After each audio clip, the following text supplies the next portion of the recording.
What I would like to do is describe an imaginary or fictitious Bitcoin transaction and then talk about how somebody might try to game or defraud the system and why that's not only mathematically hard to do, but why there's actually an incentive, actually an economic incentive in the Bitcoin system for different people to behave honestly.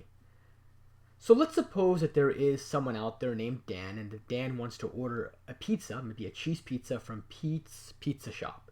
And let's say that Pete's Pizza Shop accepts Bitcoins as payment, and that it costs one Bitcoin for a pizza pie.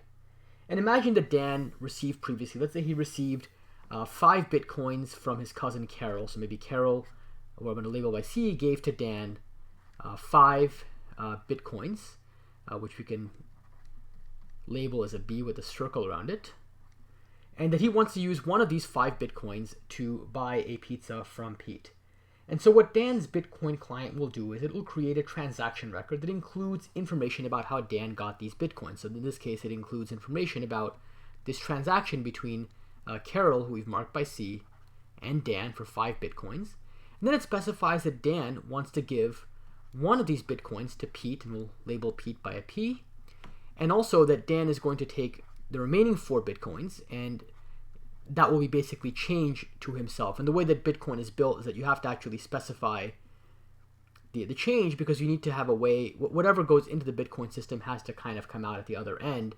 And so you can't have a transaction where the numbers don't add up. And so whatever is remaining is either change, or part of it can be used as a transaction fee, and so on. But for this example, to keep things simple, I'll assume that there's no transaction fee in place. The transaction fee is just 0, and we'll focus only on the situation in which everything is being accounted for in the transaction. Now, this transaction record is going to be broadcast out to the entire Bitcoin world. And so in particular, Pete is going to receive a copy of this transaction. But in addition to Pete receiving it, so too will the other people on the Bitcoin system. And if you recall, there are these special nodes, these special entities or people in Bitcoin that are known as Bitcoin miners. And these Bitcoin miners are going to be responsible for making sure that everything checks out in the transaction from a global perspective. What they do is they look at the full record of transactions, and this transaction record is public. It's known as the transaction blockchain, and I've kind of put a description of the transaction blockchain right here. And this transaction blockchain contains a history of every single transaction that's ever occurred within the Bitcoin system from the beginning of time, from the time of the first block, which is known in Bitcoin as the Genesis block. Okay, and everybody can verify that the details of any transaction if they want to, because that information is public. And in particular, what these Bitcoin miners will look at is they'll look at whether or not Dan previously received 5 Bitcoins from anybody else. In this particular case, it was his cousin Carol. Whether or not Dan has tried to spend those Bitcoins previously, and so on and so forth. And these Bitcoin miners are all collectively trying to take all these recent transactions that haven't yet been recorded. And that includes not only the transaction between Dan and Pete, but there may be other transactions floating out there that took place around the same time. And the Bitcoin miners will basically look at all of these different transactions at once, and they're going to basically try to figure out how to form a transaction block out of these transactions, and they want to add this transaction block to the end of the current transaction blockchain. Now, if you might recall from previous videos, that for a Bitcoin miner to add a transaction block to a transaction blockchain, they have to solve what's known as a proof of work puzzle. And the Bitcoin system is designed, or maybe calibrated is a better word, so that on average, one miner will solve a puzzle in about 10 minutes. Now, I think it's actually worth stressing here that it could take a long time for any one individual miner to solve the puzzle. It could even take maybe a year or even 2 years. But because there are so many of these miners working at the same time, one of them is bound to get lucky and solve the puzzle quickly. Now, each puzzle in the proof of work, each of these proof of work puzzles that is associated with a transaction block happens to have a difficulty score associated with it. And this difficulty basically represents how hard it was to solve that proof of work puzzle. And so imagine that there are some numbers, and we'll call these numbers, let's say the we'll call them d sub n for the most recent difficulty score. There'll be d sub n minus 1. These are just numbers that somehow represent how hard it was to solve this proof of work. And when you look at an overall chain, what the Bitcoin system is interested in is it's interested in how hard was it to construct that entire chain. And the reason it's important for someone to understand how hard the entire chain was constructed is because this overall score for this chain, this difficulty score for the chain, is what's used by Pete or by other people who are receiving Bitcoins to figure out whether or not they trust that transaction. The more work that went into the overall chain, the more trust they'll have in that transaction. And the reason for that is that the way Bitcoin works is that if there was ever more than one transaction blockchain out there, let's say there was a bad user out there, or maybe somebody didn't receive a particular message in time, or whatever reason, if there's somehow more than one transaction blockchain out there, according to the Bitcoin protocol, everyone is just supposed to work off of the chain that had the most work put into it. So we ignore chains that have a lot less work and only consider the chain that had the most work put into it. And in the Bitcoin system, that particular chain is often referred to as the longest chain in the system. And this is actually kind of a confusing piece of terminology, because by longest here, we don't mean that this chain is long in any physical sense. We really just mean, and I'm going to put 3 equal bars to kind of say what it means.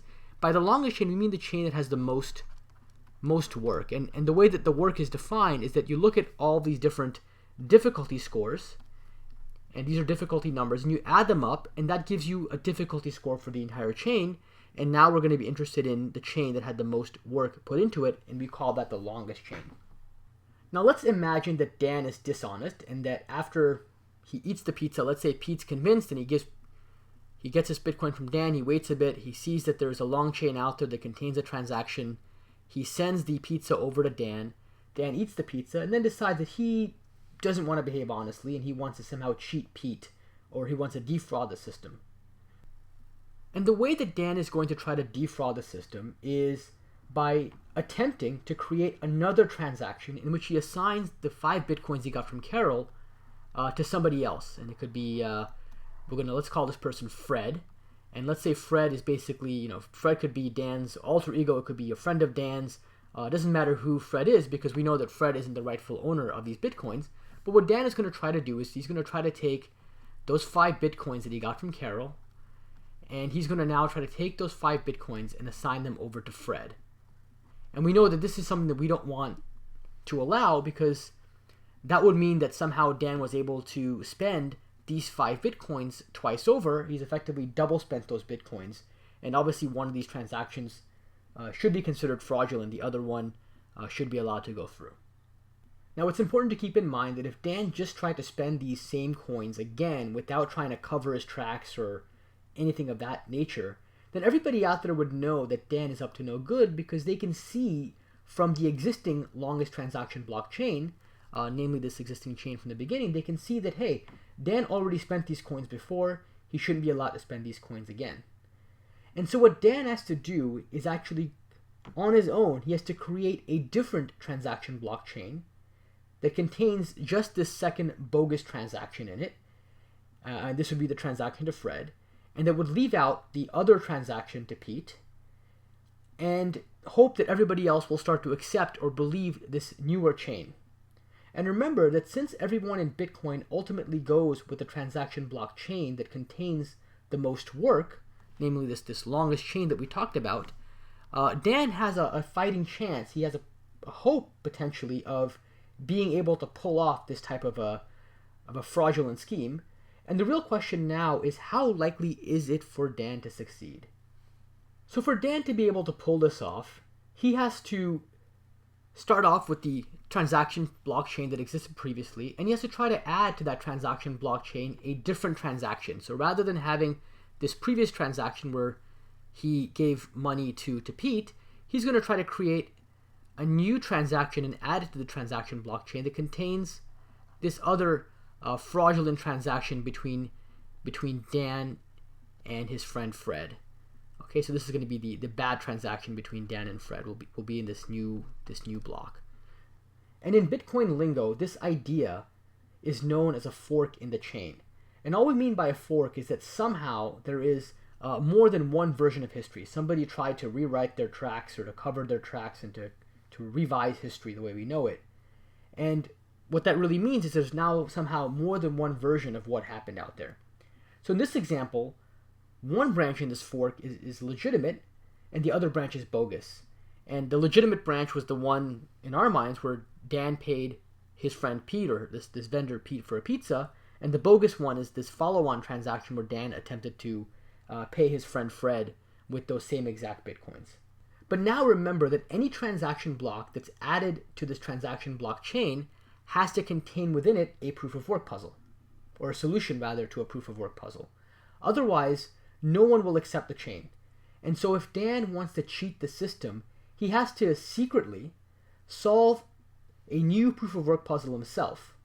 But the challenge for Dan is that he's starting off at a bit of a handicap, because there's already this longer chain out there that people have started accepting. And keep in mind that because this chain is out there, other nodes may have started to build on top of this chain. Every 10 minutes, somebody's adding to this chain on average. And so there's this longer transaction block chain out there, and Dan wants to create his own fake chain, and so he has to create a chain. In order for that chain to be believable, it has to now be the longest chain out there, and he has to basically do all these proof of works to create a chain that is longer. And to come up with this longer chain on his own, Dan has to outrun the existing proof of work chain, and that means he has to solve not just typically one proof of work puzzle, but he may need to solve several proof of work puzzles to create another chain that he hopes will be longer than the chain that's out there. And if he can get the longest chain, then he can get people to start using that chain instead, and that's the chain that he might want people to use because it contains this fake transaction, but it removes the previous transaction where he gave money to Pete. And to solve a proof of work, Dan has to basically take whatever computing power he has access to, and he has to start working on solving the proof of work puzzle. And there are no known shortcuts for solving these puzzles. If you recall from any of the proof of work videos, to succeed in a proof of work is kind of like winning a lottery. There are ways to do it, but it really depends on how much computing power you have. The more computing power you have access to, the more lottery tickets you have. And if somebody has even one lottery ticket, they do have a chance to win the lottery, but they are far less likely to succeed compared to somebody who has a lot of lottery tickets in hand. And even if you succeed once in winning the lottery with a small number of tickets, the likelihood of repeating that feat over and over again, several times in a row, becomes much smaller.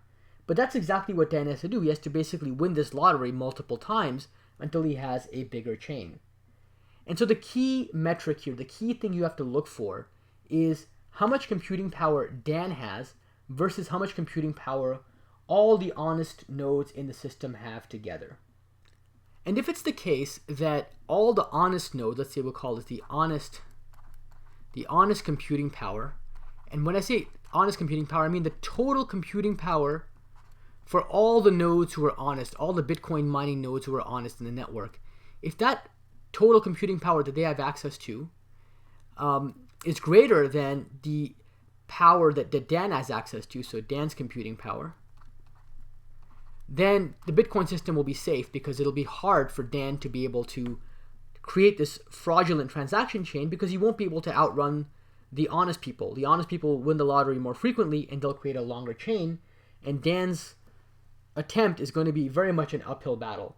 Now, it's theoretically possible that Dan could have access to a lot of computing power. Maybe he's very wealthy or he has a lot of resources, but he'll really need a lot to be able to do that, more than everyone else who's legitimate combined. So that's one aspect of why the transaction blockchain is secure, because it's unlikely for any one individual to have access to just that much computing power. And here I should point out that there is also another aspect to the security of Bitcoin. If Dan has access to that kind of computing power to solve these proof of work puzzles, then rather than trying to fight this uphill battle of forking the transaction blockchain and creating fake transactions and so on, Dan is probably much better off just using that computing power he has for legitimate Bitcoin mining himself. You might remember that Bitcoin miners who solve proof of work puzzles get both a reward for succeeding, they get some number of Bitcoins, and they also get a transaction fee for all the transactions in the block that they validated. So there's this economic incentive for Dan to behave honestly. And so maybe I should just recap in closing the video that the security of Bitcoin transactions comes from, first of all, this mathematical barrier that makes it hard for Dan to thwart the transaction blockchain in a dishonest way, as well as an economic incentive for Dan to just act honestly and mine Bitcoins for himself.